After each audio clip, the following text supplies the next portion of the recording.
Heavenly Father, Mother God, as was sung moments ago, you are perfect in all of your ways. We are made in your holy image, Father, Mother God.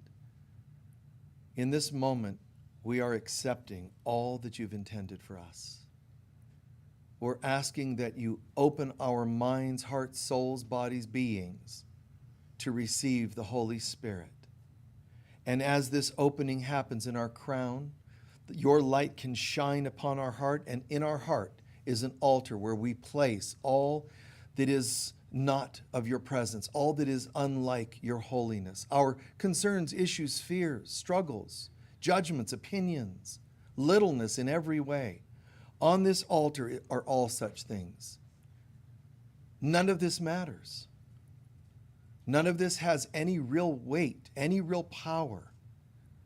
So help us to forgive ourselves for thinking that anyone or anything that felt like an unholiness, lack of prosperity, illness, etc., help us to forgive ourselves for believing any such things could somehow adversely affect or limit holy children of God.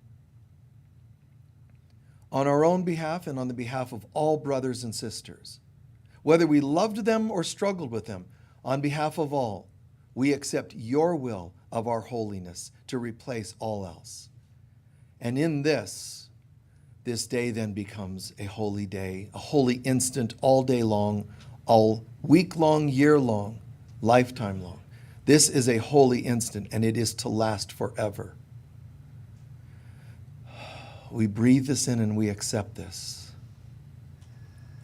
And this is how we can proclaim, today, heaven is on earth and God's will is being done in us as it is in heaven. And so it is. So it is.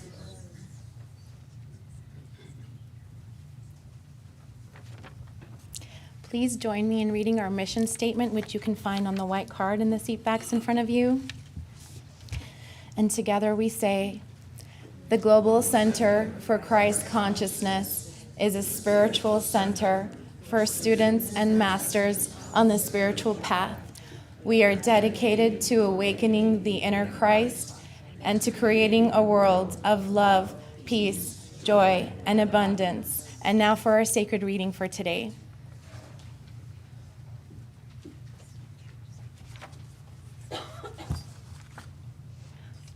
From Colossians. Therefore, as God's children, holy and dearly loved, clothe yourselves with compassion, kindness, humility, gentleness, and patience. Bear with each other and forgive one another. If any of you has a grievance against someone, forgive as the Lord forgave you. And over all these virtues, put on love, which binds them all together in perfect unity. Let the peace of Christ rule in your hearts, since as members of one body, you were called to peace, and be thankful. Let the message of Christ dwell among you richly as you teach and admonish one another with all wisdom through psalms, hymns, and songs from the Spirit, singing to God with gratitude in your hearts. And whatever you do, whether in word or deed, do it all in the name of the Lord Jesus, the Christ, and the Holy Spirit, Divine Mother of God. And so it is.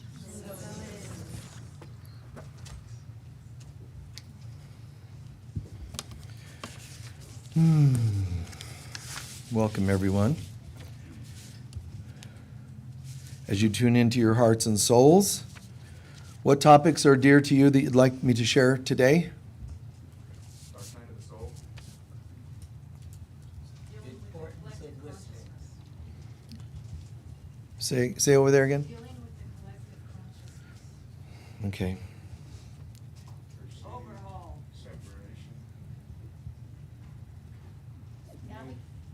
hold on.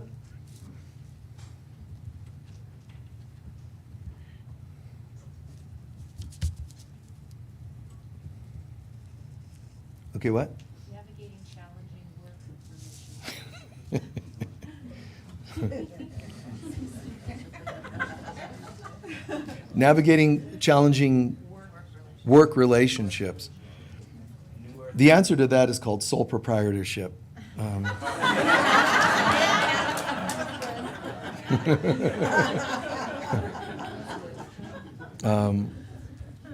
Okay. Any others? True forgiveness. True forgiveness. New Earth miracles. Anything? Friends. What is it? Making new friends. Oh. Somebody goes, oh, making new friends. Okay, thank you.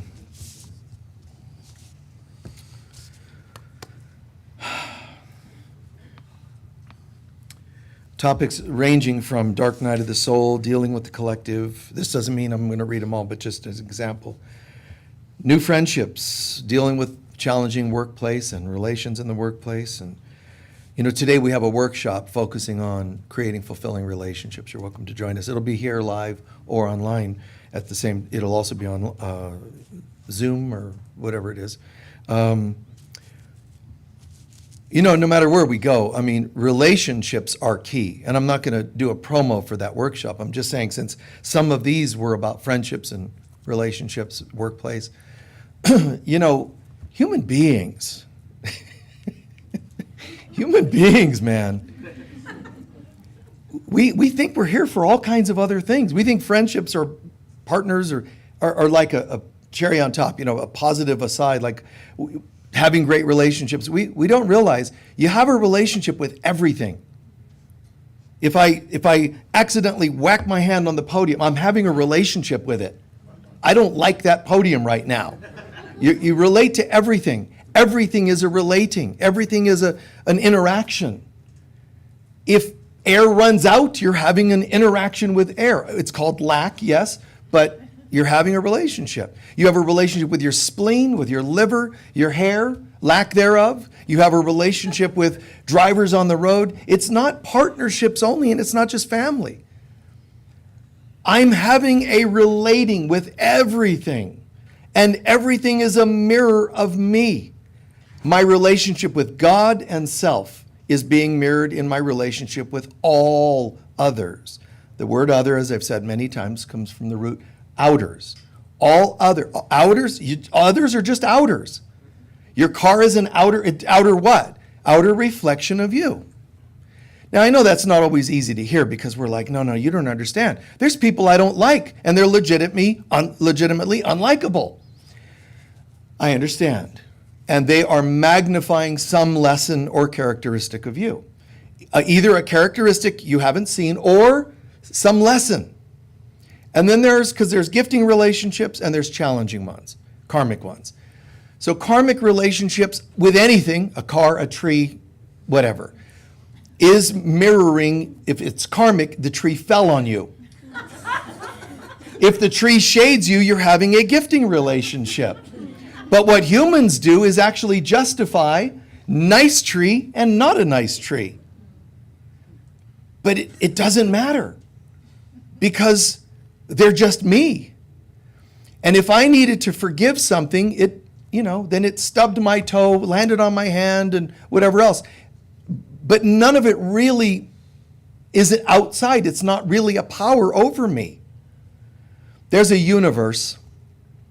We know that there's a concept of multiple universes, the multiverses. But there's a universe that is, in a way, it's the bridge universe between earth and heaven.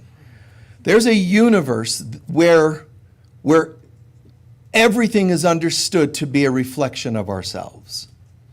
I won't say, what dimension that, it doesn't matter. The point is, before you get to God's universe, which isn't really a universe, it's beyond measurable universe, but before you get to heaven, you have to have this one bridge universe where you live and you understand that anything you see, experience, think, feel is a part of yourself. Here we can have bits of it. A person says, I have become spiritually awakened. I now understand. That's still a little bit intellectual. It's an amazing concept to realize nothing happens by chance. There's nothing that isn't a reflection. Yes, the mystics say, I have decided that, I now understand everything's connected. It's cool, that's fine, but it's still a little in the head.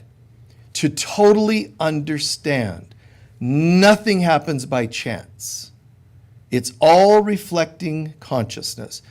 I have to say, it's a little bit of a challenging awareness to have. It really can be. It's a little too unlike this universe.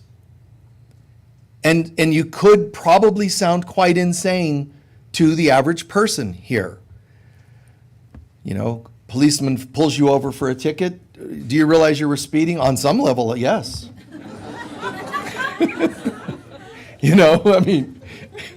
It's like, it starts, what do you mean on some level? I'm sure, of course, on some level, I was completely aware. So you didn't see me. On some level, I'm sure, some part of me knew you were there, and yet you didn't slow down, because another part of me didn't care. You know what I mean? They start to, we've got a live one here, So it can be very challenging to take the reality of God and apply it in this reality. But we're not asked to impose it on this reality. That would imply that there is a contrast and that there's a good and a not so good. It's more like, how do I change this place? How do I change my consciousness, and then it'll affect this place? So it gets kind of tricky. Think about this. Who are you? Who am I? Where have I been? Where am I going? Those semi-traditional questions people ask. What is all of this about? Like, you have the challenging relationships at work. It's not just a challenging relationship at work or with your parents or with your kids or whatever. All of these mean something. All I see is the past. My unhealed issues, my lessons, my karma are all happening now to reflect what I haven't learned in the past, which implies that I'm not actually in the moment truly. I'm not truly in the moment when I'm living the past. So my present is not the present, it's haunted by the past. My opinions of trees are opinions I gained from the past. Male, female, gay, straight, live, this, that, and the other, living, dead. All of my concepts are not here and now. They seem to be here. But what I really do is I live with regret of the past and fear of the future. That's all human beings. Some level of regret and pain of the past and fear of the future. Why fear of the future? Because the past isn't healed yet. So in the subconscious mind, we're like, oh God, the future. What does the future hold? Why do people fret the future? Because they know this hasn't been cleared. If this is cleared, this can only shine.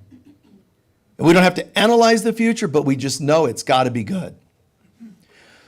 And how to translate all of this past into a bright, probable future, it's kind of simple, but just not easy. Kind of simple. Heal what is showing up in your life. Heal the relationships. Take responsibility. I don't mean guilt and weight. I'm talking about I get it. Because if anything is happening in my life, positive or negative, there's only one route I'm supposed to go. Learn the lessons from the negatives and soak in the positives. Learn the lessons from the negatives and soak in what you learned, and then also soak in the positives. In other words, win-win.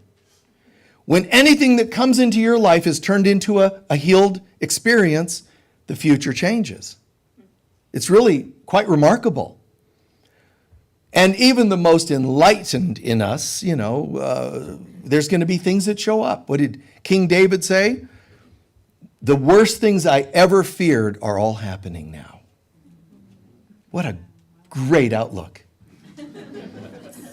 And he's telling, because he was a person that we know went through the dark night of the soul. A lot of the Psalms are written about going through the dark night of the soul. A lot of praises to God but also a lot of struggle and like, oh my God, man, how did I get here? And what do I do? And how do I remember you during my darkest times? One of you asked clearly about dark night of the soul. Everybody goes through the dark night of the soul. And when you're going through that, you can't actually prepare the dark night of the soul because it wouldn't be the dark night. If you said, I knew a challenging weekend was coming, so I got ready. It was going to be cold, so I got some firewood. So no dark night of the soul. No. A dark night of the soul isn't when you didn't have firewood and it was a cold weekend. The dark night of the soul is when the firewood manifested when a tree fell on your house and crushed it, and you had a lot of spare wood because your house is in shambles. And then when you needed to break it up and burn it, your saw was out of fuel. Right? And then it started raining. Right? And then a river was overflowing. And you and your crushed house is sitting there going, why me? So you called for help and the lines are down. You didn't pay your bill because you couldn't go to work because your house was crushed, and so on and so on. The dark night of the soul isn't a bad weekend. It's a horrible experience, a period of time. But none of it is by chance, accidental, unrelated to us. The dark night of the soul is when all of my greatest fears are manifesting. And when I say all, I don't literally mean every one of them and then it's over with. It just means all the ones relevant to today's dark night of the soul. And I say day, it's not a day long, it's a few years usually. So the ones you might have missed, because you have guides, you have guardian angels and such. They're like, let's go easy on them. Let's only give them 10 major lessons through this dark night of the soul. Because they're a piece of work, this person.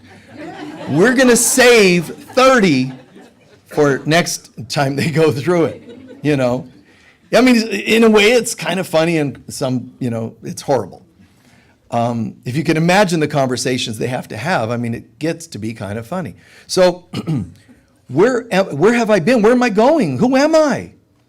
The ego has an answer. It does. You are the sum total of your past, which some of you have repeated. Some of your teachers have said this to you. Beloveds, you are the sum total of your past. And you're like, oh, wow, that's deep. And I'm saying, no. They're totally wrong. They're totally off their rocker. The ego wants you to think you're the sum total of your past, particularly your unhealed past.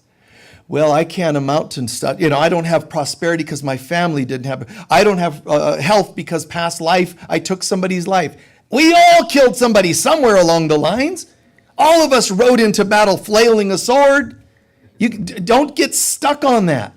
Well, I probably didn't have good parents because I was probably not a good mother. You start making up stuff sometimes just to have a bad story to excuse your life today.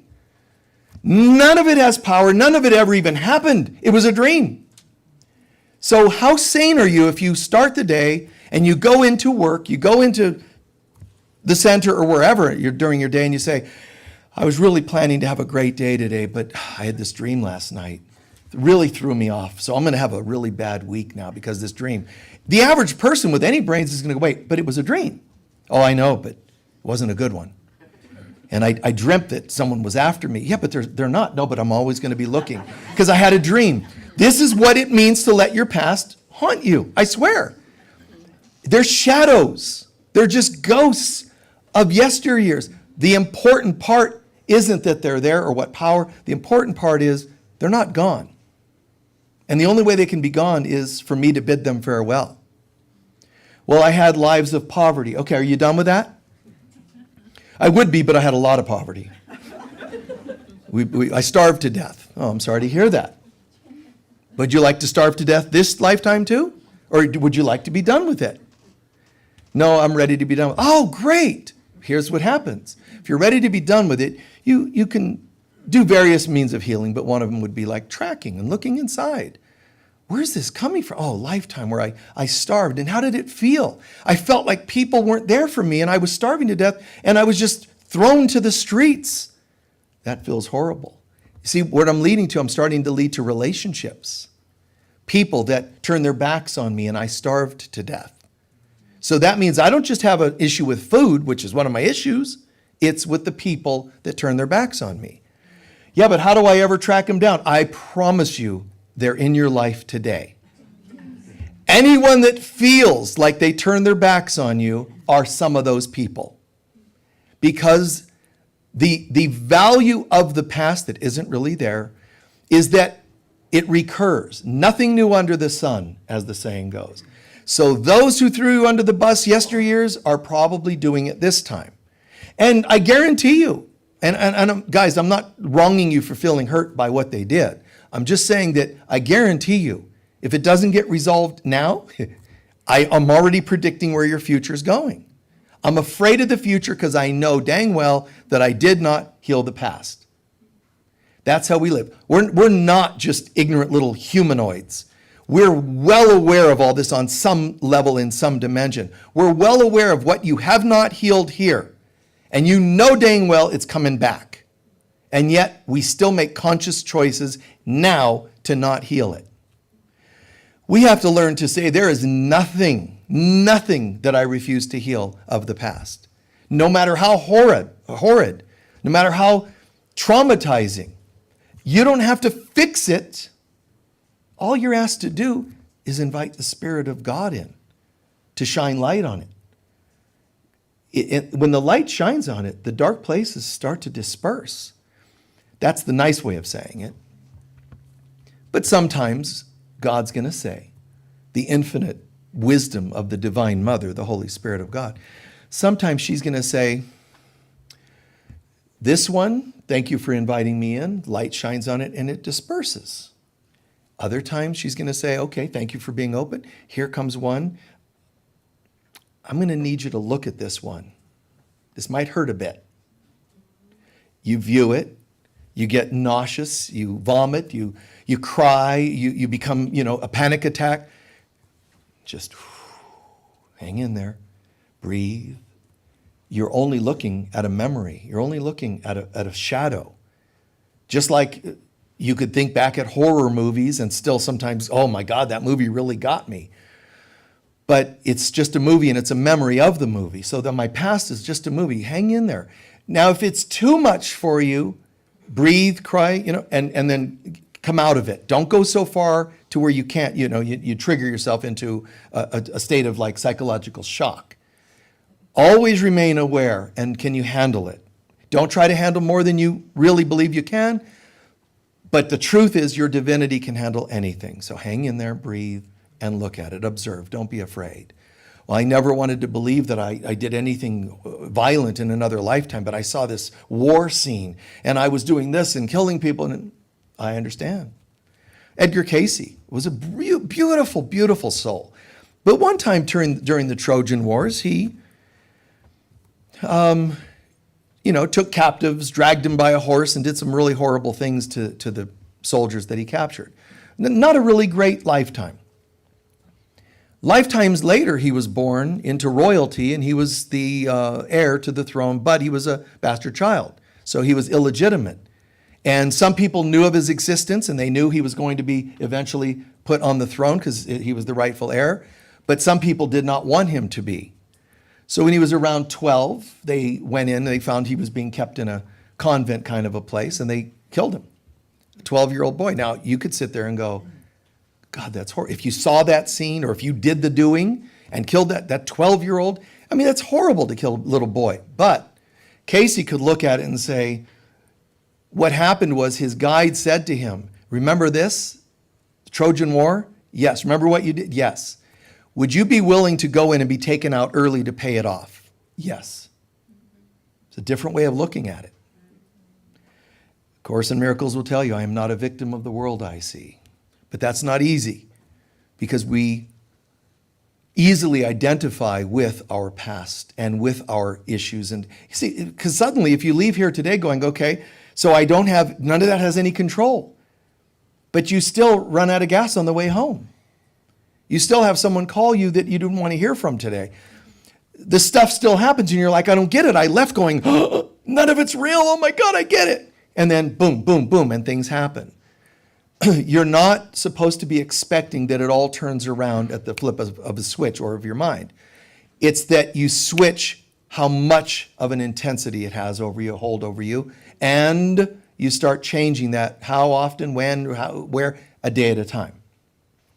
You don't just stop drinking, you live in a program. And spirituality is the same. You don't just become enlightened, it's a day-by-day program, a day at a time.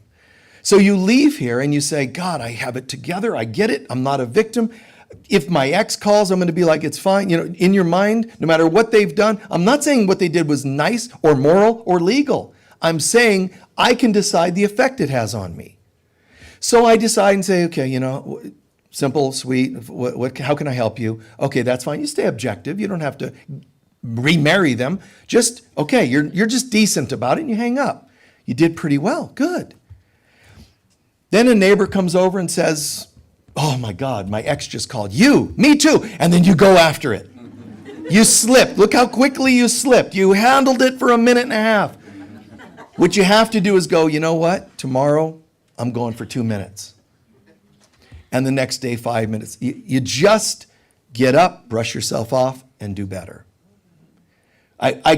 Guys, I wish it weren't that way. I wish you could snap your finger and everything's peachy. We didn't design this world to be that way. We designed it to be where we have judgments and then we pay for those judgments. Deeds are judgments, by the way. You can think there's mental judgments and then there's actions. Technically, they're all the same because you could not have committed an action without already having made a judgment that you're going to do that. A judgment that someone deserved that, someone including you having it done to you. We're just messed up. What can I tell you? We're human beings and we're living in a fallen world that was created out of fallen minds. And we think, if only I could get to that dimension where there's no problems. Listen carefully. Dimensions mirror your mind. It's not the other way around. You don't get to just go to a dimension that changes you. You achieve dimensionality, including ascension and multidimensional consciousness, by living in that consciousness. That's it. You know, this dimension I was sort of hinting about, I won't go into this place, but you know, there is this dimension where there's a total awareness of everything mirrors. So if my mind is in fairy gnome consciousness, the dimension can immediately reflect that. But if that's not my mind, it won't. But I'm aware that it's me that decides that. It's already the way it is in this world. If I believe in racism, I'll see it. If I believe in sexism, I'll see it. And I reflect it. And our politicians just reflect us. We're waiting for them to change these things, but they can't. Everything is just mirrored to us. The person we put there, they could be the best or the worst, doesn't matter. They're reflecting us. And the bottom line is politics are so totally screwed up and they're conflicted, aren't they? They're hating each other more than they ever have. You know what that means to me? Oh, those Democrats, those Republicans. There's no such thing. It's me. It's me and us. Everything is me and us. How I'm thinking, feeling, believing, and how we are thinking, feeling, believing. To change that, that's nothing. It's nothing. Who would you like to be president? No one but that which I've created. It's going to mirror us. And if they're crazies, wow, I sit back and go, wow, look at us. What are we doing? Isn't that interesting? Now, what am I going to do? I'm going to start breaking a sweat and getting anxious about, no. God, how would you have me see this? So we are not the sum total of our past. And that's a sentence probably all of us have used at least once, because sometimes it seems relevant or that's the person you're speaking to needs to hear it worded that way. But I am not the sum total of my past. How do I know that? Very simple, because I don't have a past. It was a dream. It was just a hologram, the same as today's a hologram. And I need to shift from a nightmare to a happy dream. That's just about the best I'm going to get in this life, which is huge, the difference. From lack to prosperity, from illness to health, shifting from this old, made up of my past. You can't be sick without something of the past having surfaced today that was unhealed. As soon as I get that, the sickness is like, well, I guess I serve no purpose here, and it goes. You know, when you say I've had 5 relationships that were unfaithful. Okay, I swear to you, it has to be a pattern from the past. It's not like the stork dropped the baby in the wrong house. This was your delivery day, and this was your fifth manifested, unfaithful relationship. And, you say it's a pattern, and then guess what? Whose pattern is it? Mine. Where did it come from? All my experiences. Mine. Whose pattern? My pattern. So I work on healing my pattern. And then I shift consciousness, and all of a sudden, my future is different. Because it is just made up of the belief systems that I had inherited from my past. If I change that, all of a sudden, it's free. The future bows to you and says, what would you have us be? Well, I don't know. You're the future. It's an unknown thing. Don't make us a haunting, scary, what's out there. It's in the dark. And don't make us into your little tree twig scratching on your window. And then you think we're creatures outside coming to get you. We're tree branches, man. What would you like us to be? I want you to be a tree that's dancing outside my window. Okay, and so it is. Now the future's going, we're tree branches dancing in the wind. And I want you to be my past and haunt me again. And, like I was 5 and I'm under the sheet. I'm like 105 and I'm still under the sheets shaking, because of what might be. Not only can I say I don't want to live in fear, I don't need to. I actually have the power to change the whole dynamic. Who am I? I've had some fantastic past lives. I've had some fantastic experiences in this lifetime. But I don't walk around telling people anything like that. I don't say in my past life I was Joe Blow, or whatever.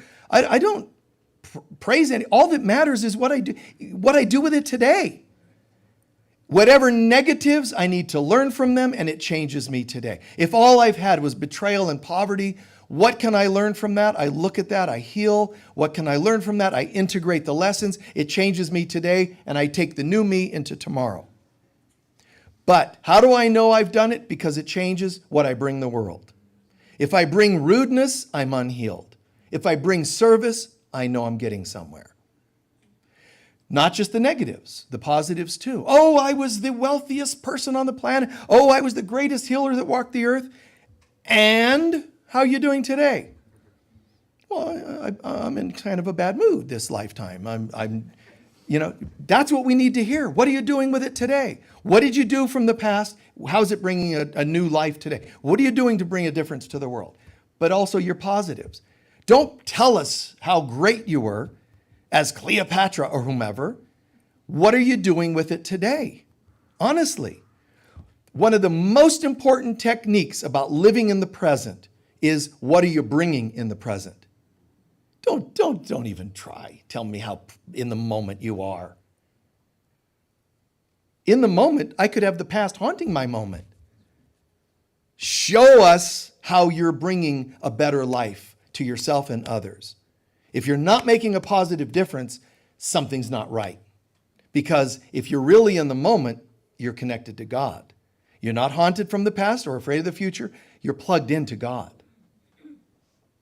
And in that, of course, you're going to be bringing beautiful gifts. We have past lives as devotees of a particular tradition. We have healers. We've been healers, but we've had challenges.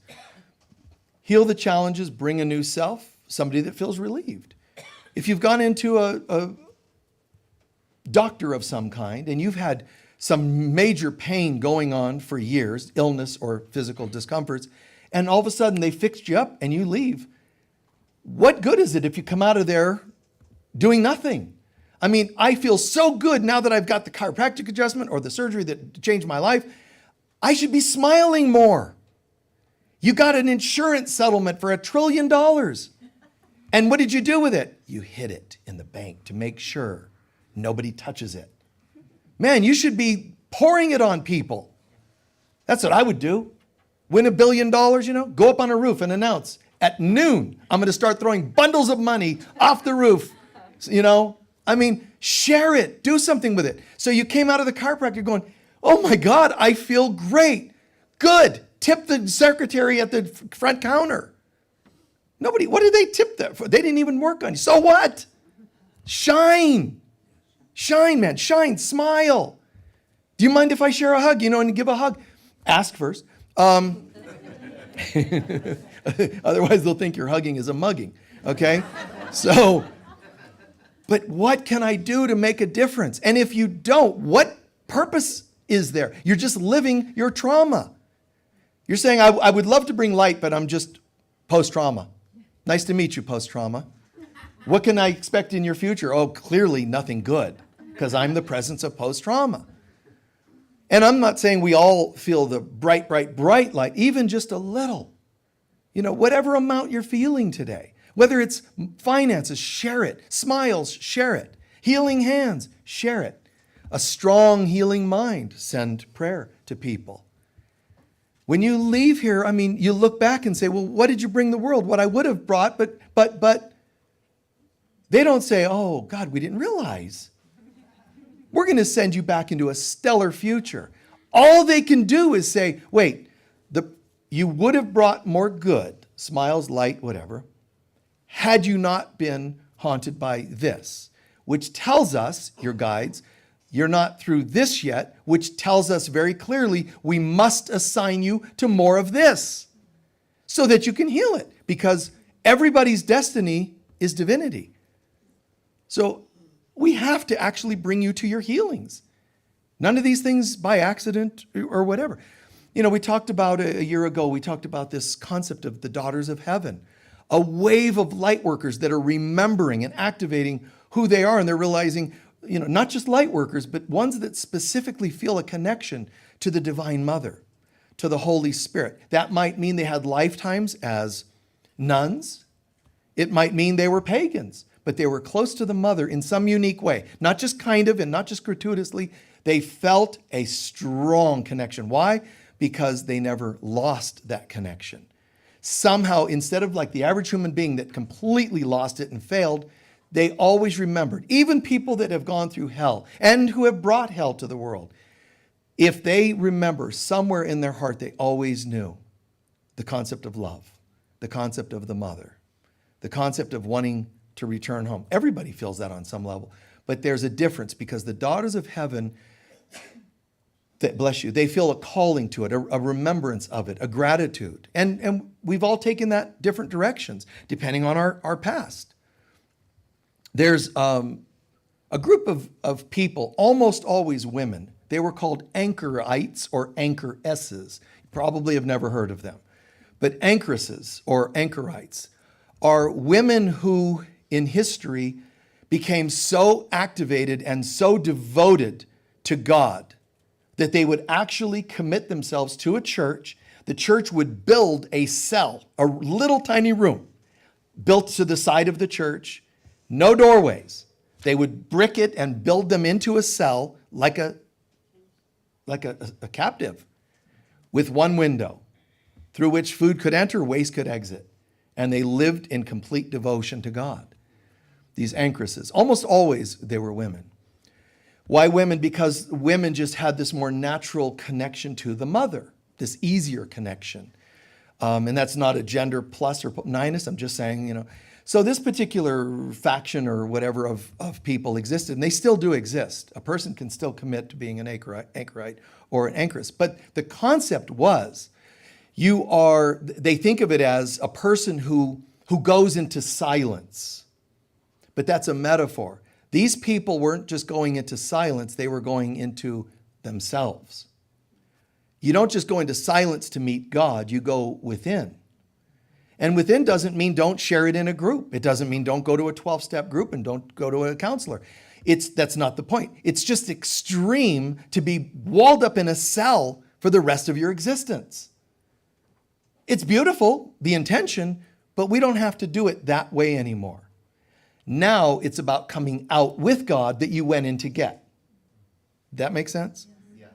Don't keep going and hiding away in your cloistered little me and God, and I want to find you. And God's going, okay. Let's just say, since I do exist and I do answer prayers, that I did answer your prayers. And when you asked me to meet you inside, I did. You might not have heard me, but I did. So now what I want you to do is come out, not go in. Come out and make a difference. Show why you went in for 5 years. Show why you've been reading your books and doing recovery for X amount of time. A person in recovery is told towards the end of the steps, how do you bring it to the world? How do you bring it to others? Share the program. That's so essential. Stop just reading it, make a difference with it. I don't care if it's rescuing animals. Do something with that light. The saying is, if you abuse it or don't use it, you lose it.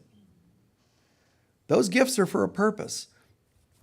Please do not be one of those human beings that pass over and go, oh, you know what I could have done? It's just such a waste of time. It is. It's a waste of time. And you will carry more guilt over that, and that's not what God wants. More guilt and shame. How can I make a difference? And you know what? Do it every day. Start the day. What would you have me do? You don't have to say, I'm going to go and make a difference. Ask the mother to help you decide by setting up your day for you. What's going to happen? What's going to come your way and whatever else. Some days, let's say there's 5 days. The next 5 days we track this and look at it. It could happen if you're a pretty decent person. 4 days, bam, bam. You're bringing light and love. You come home in your journal. You try a journal. Try a miracle, journal that talks about the change you brought today. Monday, and I smiled a lot more. Tuesday, and I gifted someone in the grocery line. They were short $10. And Wednesday, right? Thursday, great. Maybe when you get to Friday, it wasn't going so well. I wanted to help somebody in line, but I didn't have any money on me. And then I realized, oh my God, my account's low. And then this happened, and then I was running out of gas. And do you know what the 5th day is supposed to be happening? You know what's supposed to be going on? You're supposed to be bringing it to you. Some days, you're the one that needed the healing. How do you know? When the day sucks. There's no big mystery behind it. I'm not going to give you the Sanskrit name of that day. It's you can just tell. And it might even be just an hour of that day. When you're not feeling the light is burning inside and shining, because light brings warmth and light, illumination. When you feel like the warmth is gone or the illumination is gone, in whatever form or symptom that would be, low energy, aching, fluish, or lacking financially, or argument after argument, negative, stop and say, oh, I get it. This is for me today. God, I was prepared to bring the light today, but I can tell, I guess I need to plug in and get recharged. That's prayer. I don't mean prayer like help. I'm talking about communion with God. You plug in and the battery starts getting charged. I don't just mean an energetic exercise. I'm talking about here I am. And I'm going to take responsibility for whatever steered me off today. My energy level. Oh, that's right. Yeah, God, this week I was working extra hard. It makes sense that I'd be a little tired. But I shouldn't because I'm a light worker. Stop. Just get in the bath and be quiet. It's okay. Oh, but they shut off my water. Plug in a heating pad and just curl up and watch a cartoon or something, just to recharge, I don't have a heating pad.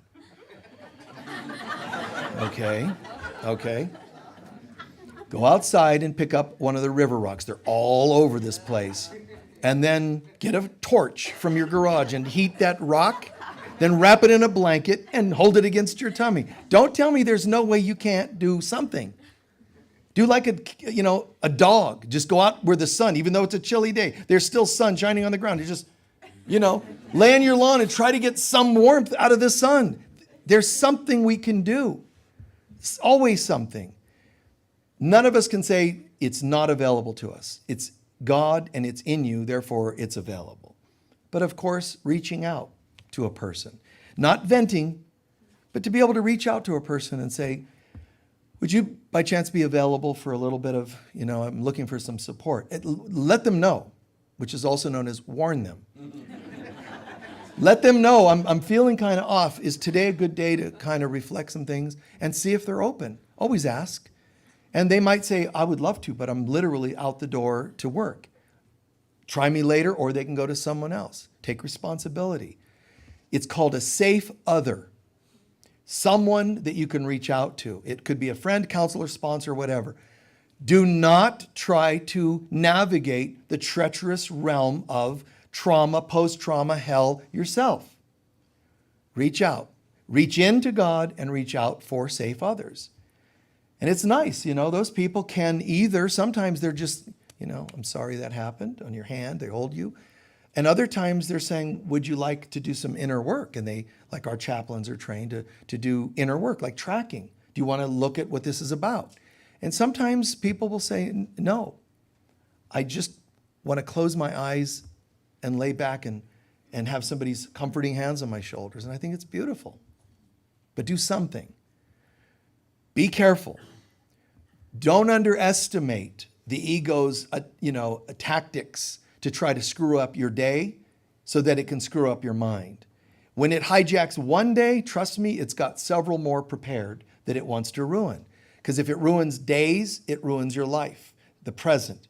And that's going to be based on all the unhealed stuff of the past.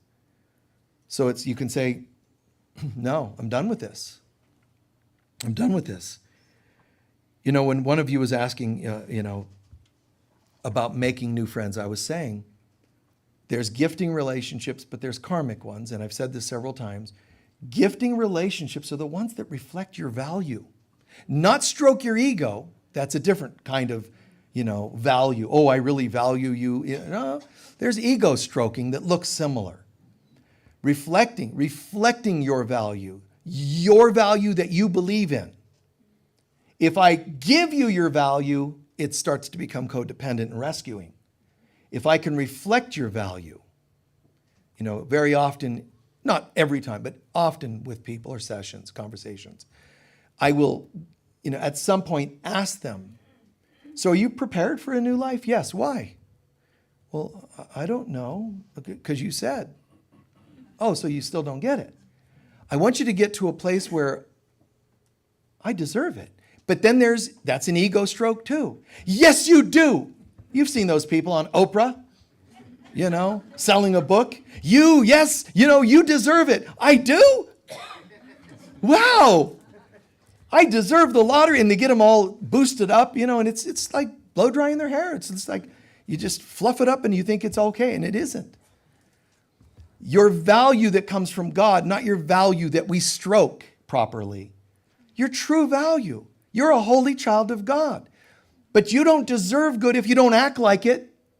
If you say you're a holy child of God, but you're rude and crude, that's incongruent. That's conflicted. So you won't be able to create a new life. Do you understand really, even a glimmer of who you really are? Yes, I do. I'm beginning to, Michael. Yes. Good. I might say to somebody, and I'm going to stay on the phone for an extra 20 minutes with you. But, let's pretend just as an example, I might say, and there's no charge for that. No, Michael, that's wrong. That's a lack of prosperity. Wait, be quiet. Why did I just give you an extra 20 minutes for free? Right. And if they can't say because I deserve it, I'm going to say, I'm going to bill you then. Not really, but you see, it's a point I'm making. Would you like a gift? Let's say you work in a store or, a gift store here somewhere. Would you like a gift? Oh, I would love one. Okay. Do you deserve it? See, there's two levels they can answer. One is the entitled ego level, and the other is, I think so, yeah. I'm starting to get it. You deserve everything. The Garden of Eden is when you return to a state of deservability. That's why they were told in the Garden of Eden, anything you want, it's here, provided. You see? And it meant if you're in a good mind, you have only good. If you eat from the tree of judgment, you're going to lose it and descend into a different realm. And it's very horrible that we did that in the first place, but it's also horrible that we do this on a day-to-day basis. The workplace, one of you asked about the workplace, relationships, partnerships, children, family, the world, politics, they're all reflecting us. And it's a very horrible thing because it's reflecting that we actually think this. And I know this doesn't sound empowering, but hang in there for a sec. On some level, we think we left heaven and God. that means we're complete imbeciles. Who would leave God and heaven? Only morons would do such. So that's how we think of ourselves. We're so screwed up. We left perfection. You can't leave perfection and not have a little ounce of consciousness about it, right? A conscience about it. I left peace. Now, that means, oh, look, I can see it in the relationships I've had. 5 of them unfaithful, right? Murderous lifetimes in other lifetimes. I could see exactly, look how horrible the world is. That's what humans do to themselves to punish themselves for believing they separated from love. So if we just keep hanging in there and pay up enough lifetimes, we'll eventually pay our bills. It doesn't work. You really can't live enough lifetimes to perfection.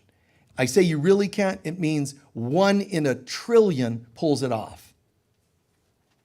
So I think that's probably not a good investment to just keep trying to incarnate to get it right. I think I'm going to have to go another route, and it's the law of grace, which is achieved through forgiveness. People think the law of grace is God will give you grace. Like, when a judge in courtroom says, we're going to throw this out of court, or I'm going to grant you with a reprieve, or, you're good to go. We think that's what grace is from God. God is, you are grace-filled. I'm already filled with grace. O Mother, full of grace. O me, full of grace. Grace that I've forgotten. Grace that I am. Grace that my ego never wants me to know about because it has so many other opinions of me from the past. Why does it do that? To keep me out of my grace that I know I have right here and right now. So we have 2 routes. Learn and integrate from the past. The other, and then bring it to integrate it in the present. It changes me and that releases my future. The other option is ask God to help you see everything differently. You're in a divorce, help me see this differently. That doesn't mean don't get a divorce or don't not get a divorce. It's whatever I think, say, and do, it needs to be call in the mother to help us translate it differently. So the universe changes 1 grace at a time, 1 forgiveness at a time. The world really, it's not about how grand your past lives are, or would be. It's about how much of God's presence I call into the moment. It's a strange thing because even in the self-help community, human beings are still being tricked into thinking it's of themselves, us fixing the world. If only we get a new age kind of president, they would just be spacier, and screwed up, corrupt and whatever else. So if only I got a perfect partner, and we just own together. No, more often than not, when people find partnerships, you God bless you if you're in a partnership in a program like this. But a lot of times when people are looking for that partner and they find one, I swear to you, 4 out of 5, they never come back. Once they have that cool, cute little distracting thing called a partnership, we never see them again. Because their partner says, well, man, I don't really want to go there and spiritual centers and all that. Why don't we just go and have a beer out on the Red Rocks? And, okay, just so you get to have your little thing. And then you're going to start feeling guilty and ashamed when you realize you sold your soul again for some sort of convenient little partnership. But they said they liked me. Yeah, drug dealers will tell you that too. Who cares? What's that got to do with anything? Don't bargain yourself away. Don't give up on this. This is all that matters. Bring this to your relationships. Please don't allow the good paying job to take you out of your spiritual path. Don't let winning the lottery change your commitment. Don't let partnerships do it. And I'm not kidding. It happens all the time. We'll be in a board meeting. Somebody might say, oh, did you see so-and-so's in a relationship? I'll say, 3 weeks, they'll be gone. It'll come to me, and they'll be gone in 3 weeks. And they'll be like, how did you know? The number of weeks comes to me, but it's just, this is what people do. It happens all the time. Human beings, even though we look like we're committed to the spiritual path, some of us are, But those of us who were lying to ourselves, they're gone as soon as a new inconvenience comes along, what I'll call inconvenience, a convenience for them. As soon as a distraction comes along. Well, I was into it, but then, I got divorced and I went into a depression, and I thought I shouldn't have bad relationships if I'm into spirituality. That's not how this works. You're supposed to bring your spirituality to your projects, to your life. So people, whatever, they get sick or they lose a loved one, anything to make you doubt. And I'm telling you, it had no power. You had already decided you were weak and lacked value and worthy of distractions, so you manifested them and ran with them when they showed up. You let it get you. You let it take you off. But it's not a big deal because it was predictable. You cannot have this happen accidentally. And you can't say, I was on the path. I remember a gal who said when I met her, my husband doesn't allow me to have spiritual books in the house. I thought that was humorous. What do you mean, doesn't allow you? Beat him over the head when he's sleeping with those books. What do you mean somebody has the power to, I will not allow spiritual books in my house. Why are you in that house with him? Well, but I'm married. Oh, then okay. If he tells you to cut your hair, do that. And if he tells you to do this, and let him tell you what diet. I mean, it's kind of silly. But she is not a victim of the world she sees. Do you understand? She has already decided that that's how weak she is. Don't get all offended. She's already decided. We decide our state of mind, and the world reflects it. And what she learned to do, thank God, is no. That's not how we're going to do this. My spiritual path is the most important thing in my life. Not an obsession, but the most important thing. Because my spiritual path is between God and me. And somebody says, well, I don't like your religion. I don't like your philosophy. Why are you getting into the 12-step stuff? You and I used to party, man. Let's get back to partying. No. It doesn't resonate with me. Your words can't convince me. You can't even beg me. You can't pay me to go back to the old life with you, you can tell them. See, and of course that's upsetting. And you know what I've told people many, many times, and I think it's a good thing to do. Say to such partners, your children, when they see, oh God, man, mom's becoming a pagan witch, and she goes to these like new age places. Now she's wearing a crystal. We've lost her, man. She's got these tinsel things in her hair. It's not my mom that I remember.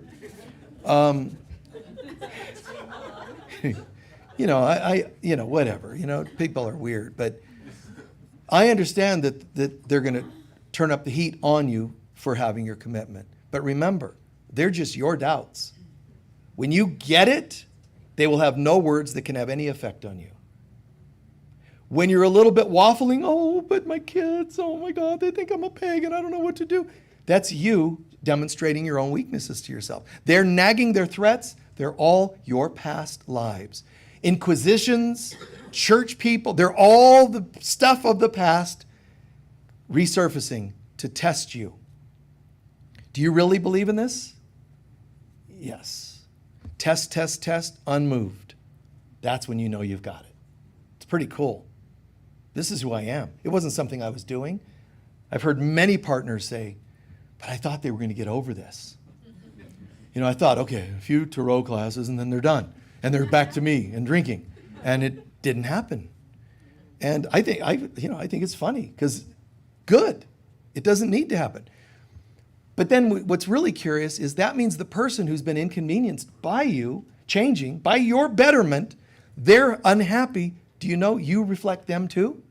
You are their soul saying, that's where we need to go.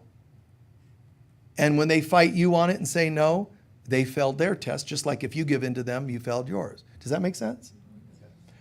So I have said many times, and I started saying this a second ago, and that is often I've said partnerships. When you're still kind of together, sometimes when you're broken up, but when you're still together, instead of, why can't you be spiritual like me? Why can't you go to my groups?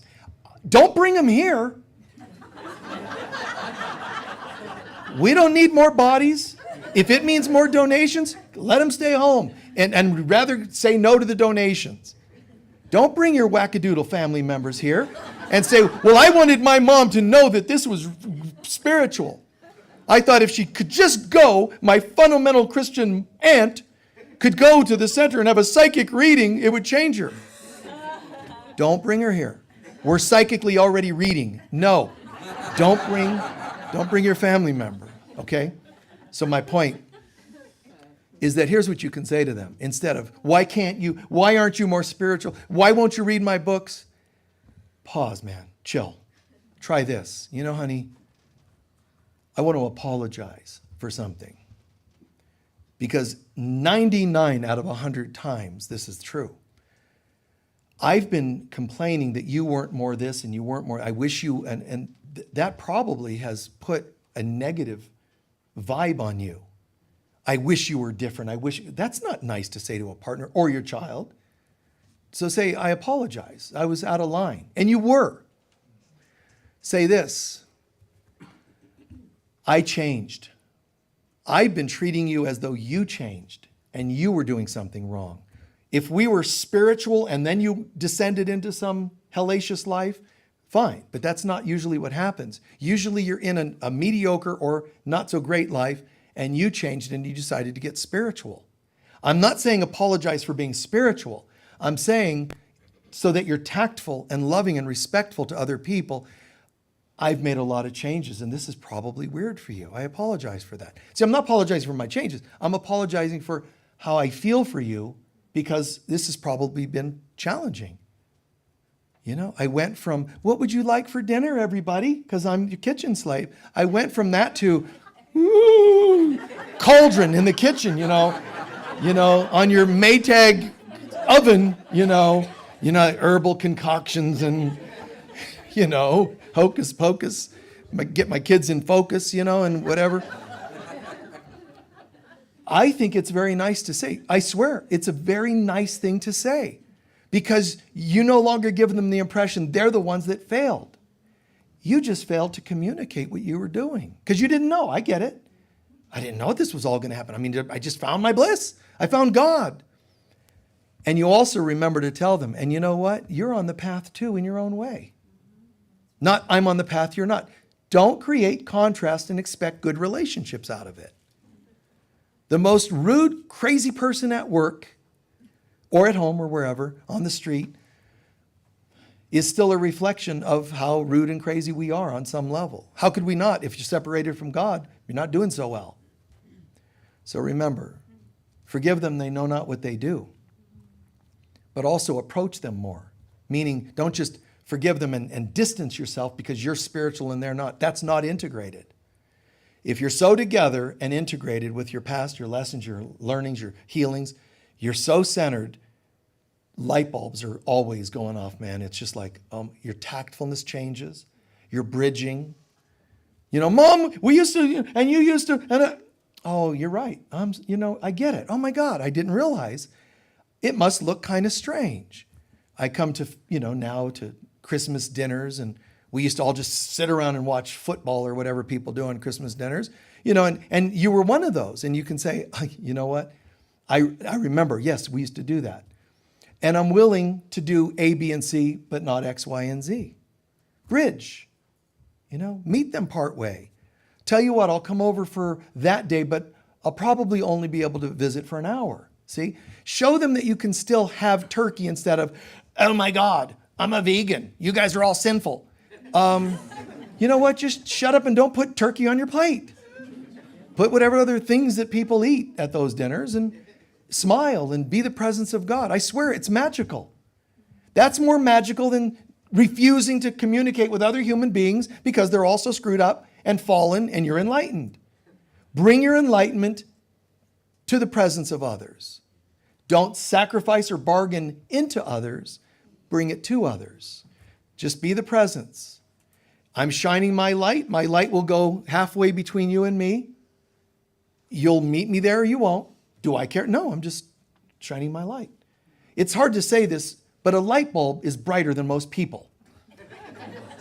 This light bulb here is not going, he hasn't given us credit one service. We've been in this building for years. Not once did he say, I want to thank the light bulbs. They don't care. They're just holding presence. They're shining light and giving off warmth. That's their job. Why don't we just do that? Why can't we just be the presence and not say, why are you not responding well to my presence? Be the presence. Please take a few centering breaths.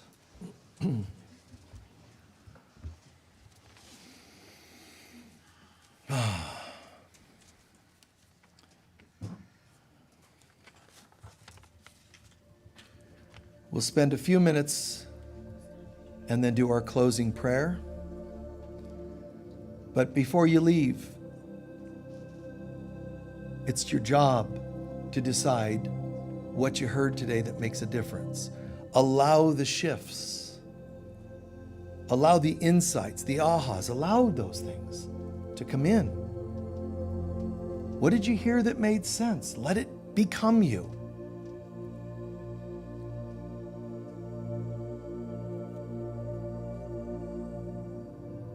If you're freezing cold and you put on a coat, do you put it on just one arm? You put it on, zip it up, sometimes even snuggle it to you to bring you warmth. So get closer to the things we talked about today.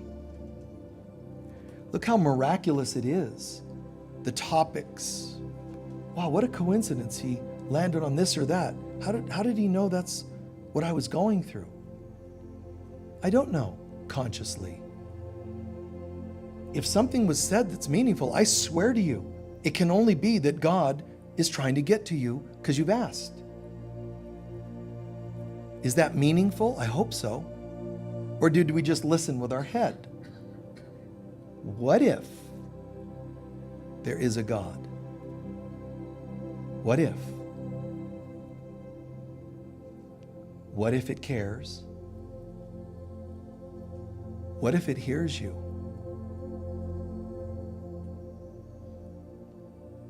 And knows very clearly and intimately what you need in your life. Not just sublime things, all of it. And all we have to do when we say what if is answer. Do you believe yes or no? What if could be no, or it can be yes. And if it's yes, wow, what does that mean? That means God heard my prayers yesterday. God was there during that trying time 20 years ago. The Spirit of the Divine Mother, the Holy Spirit of God, was always here, around and within us.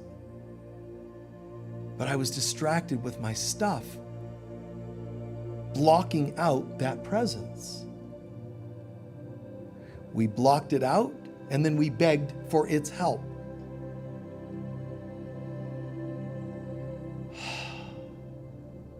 Drop the defense. Drop the thinking mind. So grateful to you, God. If it's true that we once believed we are the sum total of our past, creating a scary future, it's also then true.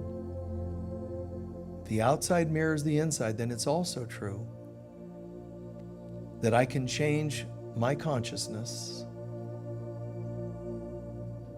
and see mirrored to me a different life.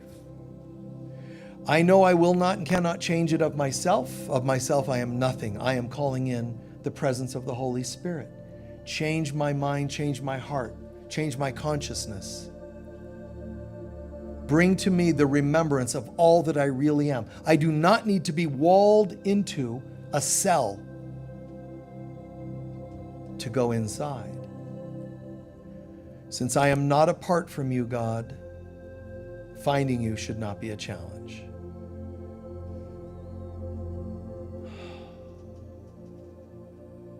The holy presence of the Divine Mother is here. Let's all, even if you're watching from long distance, and even if you're watching the program years from now, pause. What if? and imagine a parting of the clouds, a parting of the ceiling of the buildings, a parting. What if becomes, well, let's just do it. Here she is, the Holy Shekinah, descending upon the room, descending upon each of us and all of us.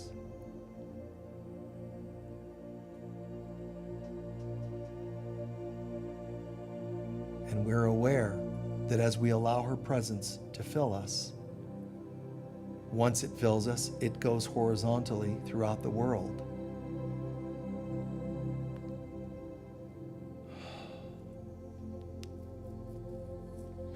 To all people on the planet, to the world itself, I was reflecting a separated mind. I'm sorry. Thank you for forgiving me. I love you. And I know I love you because the I that's speaking is the Holy Spirit through me. Thank you for forgiving me. I knew not what I was doing. But all that was reflected, the imagery changes. It's a new movie being put in the player. The Holy Spirit descends upon us, and we breathe deep gratitude into this knowing. Her presence, it's impossible for me to be sick or experience lack, to be hurt, to be alone or lonely. With her presence, she's here. Let her be. If outer symptoms still manifest, I don't care, because it has no real power. All that matters is the mother.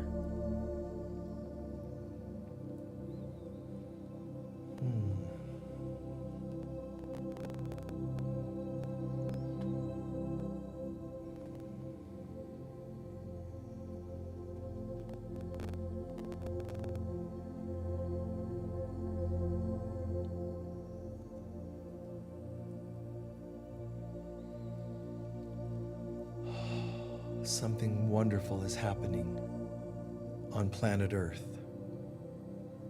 That while the ego is trying to mirror darkness to scare and distract people, it would not happen. The ego would not be working so hard in politics, health, economy, and so on. It would not be working so hard if it weren't intimidated, if it weren't afraid. There must be a growing light coming over the horizon. This is the presence of God coming into our lives, not because it was never there, but because of our acceptance of it.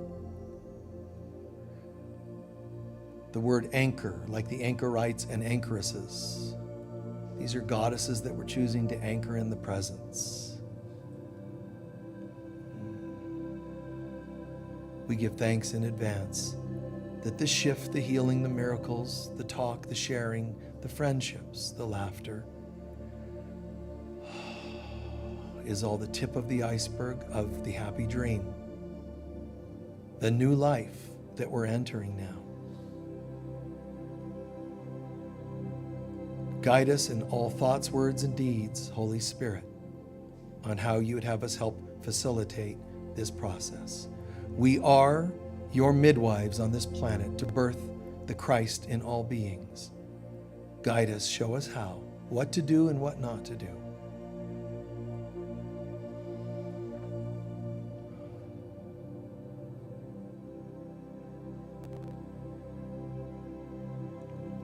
And so it is. Just gently come back into the room. Gently reintegrate.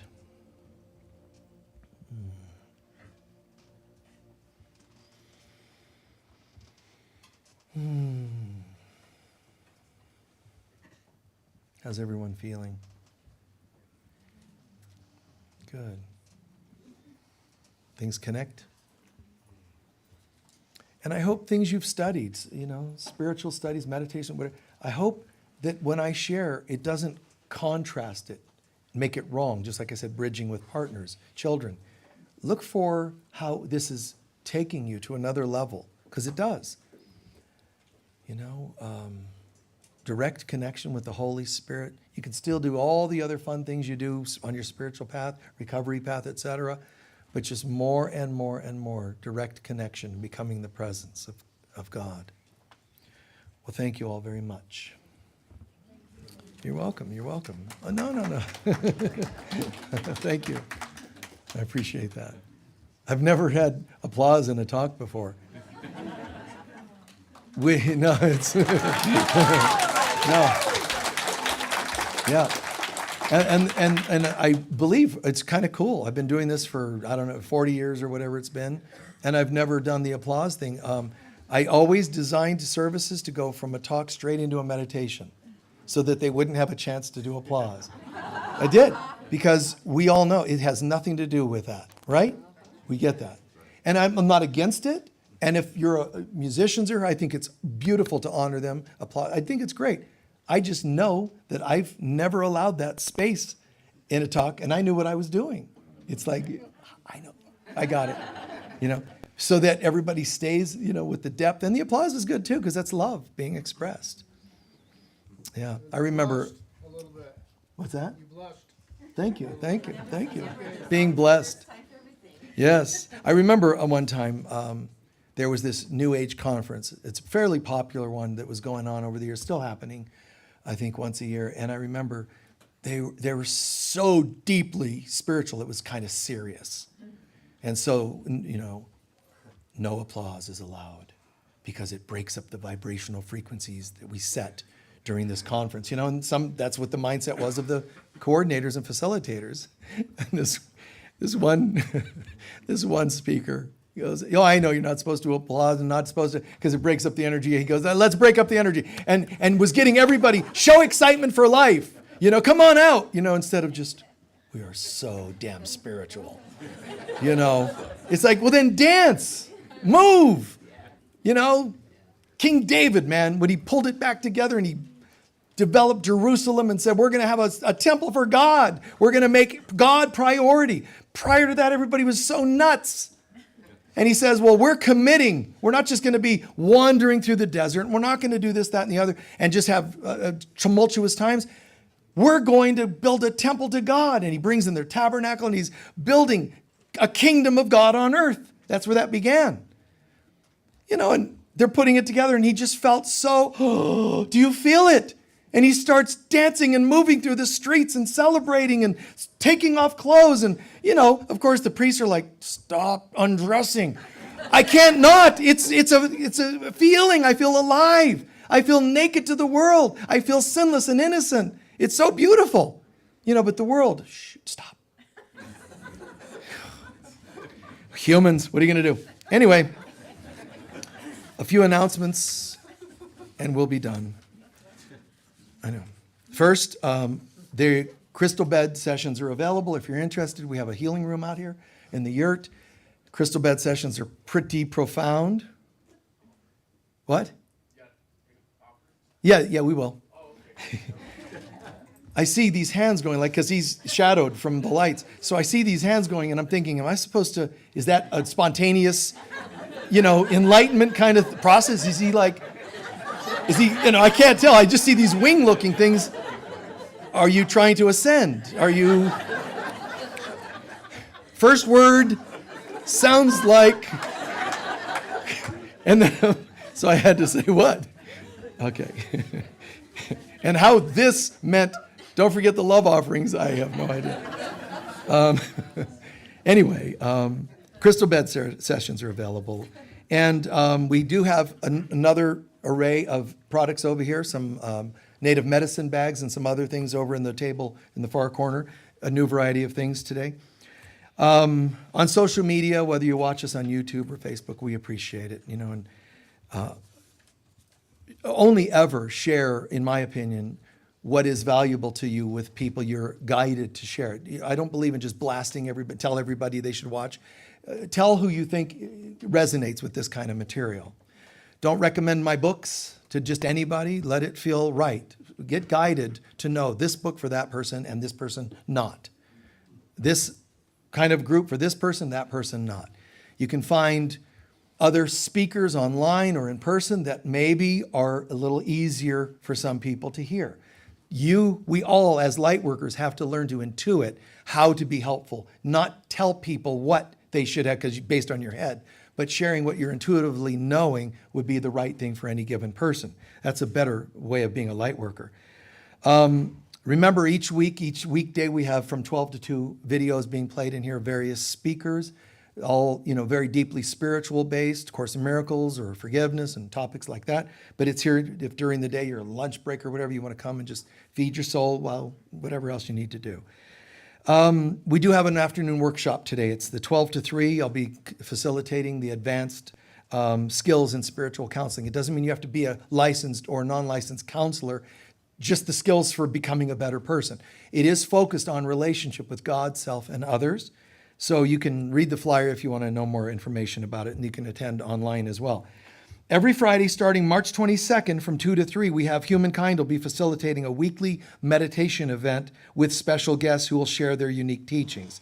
This is going to be an immersive session covering meditation, education, guided meditation, spiritual mantras, life performances, and activations.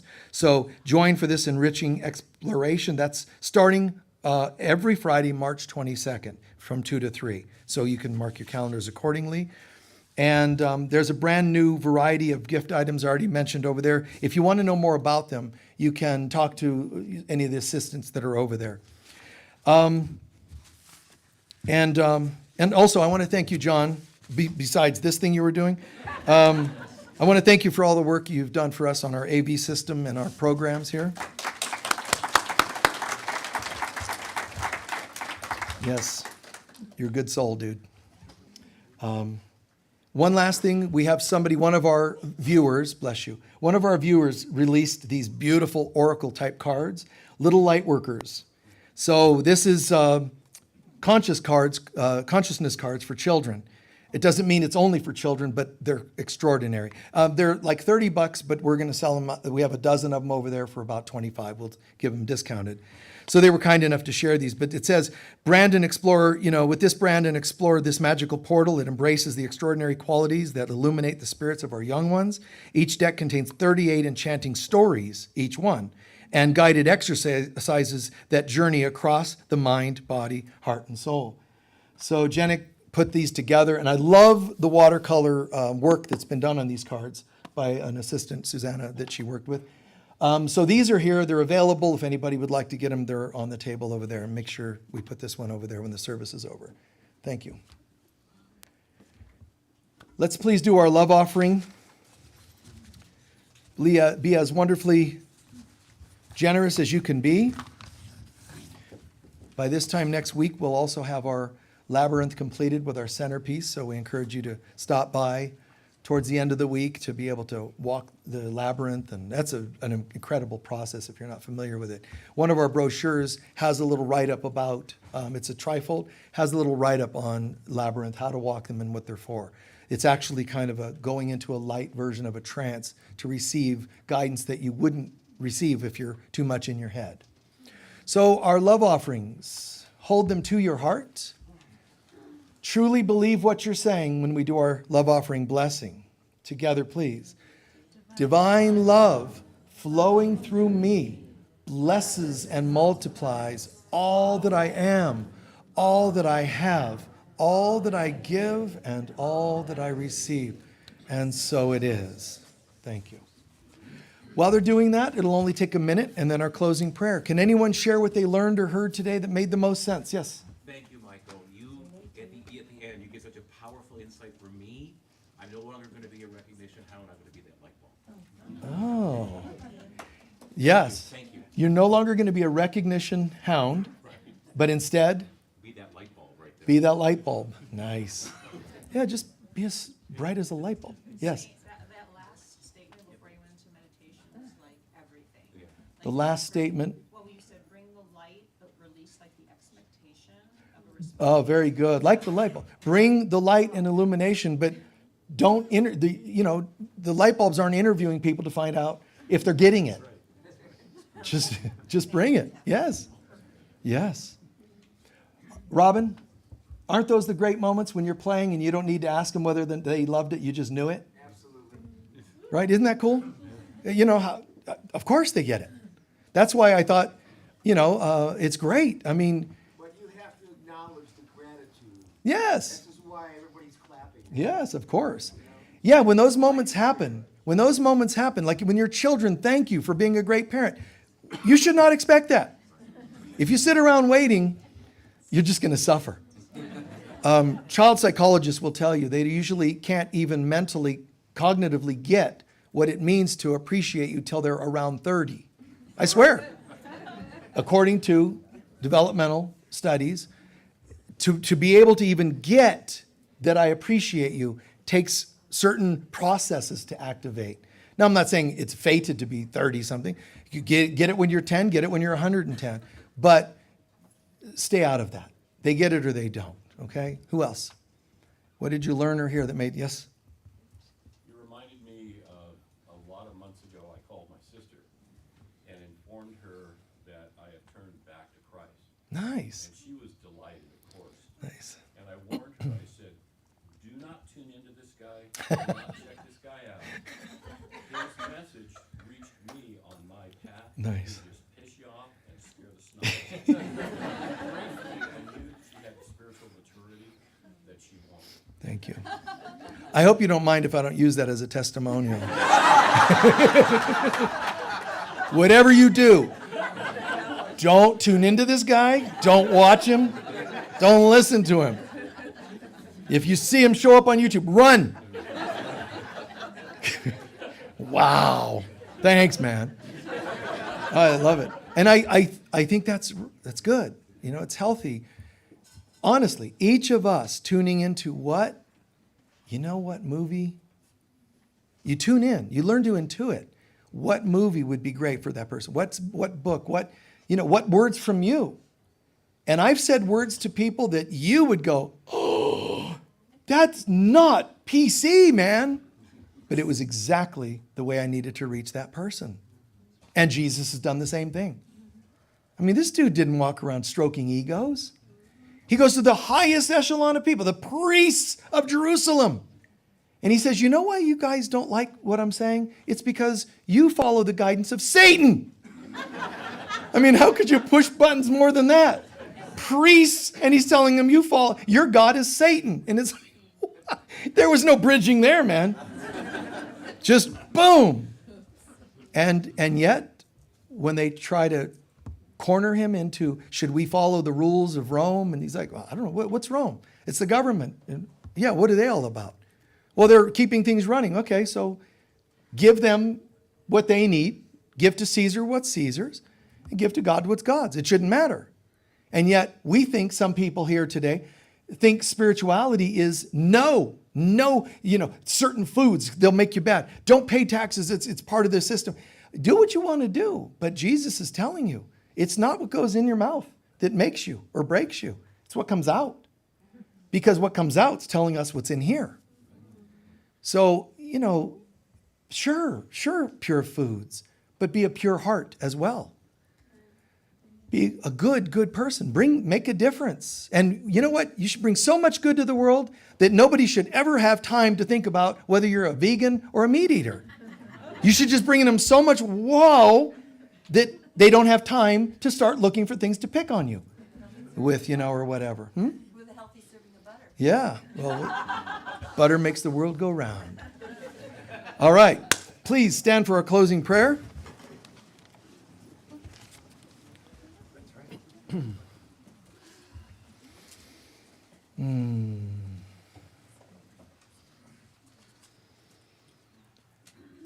Soaking in the vibe, soaking in the frequency.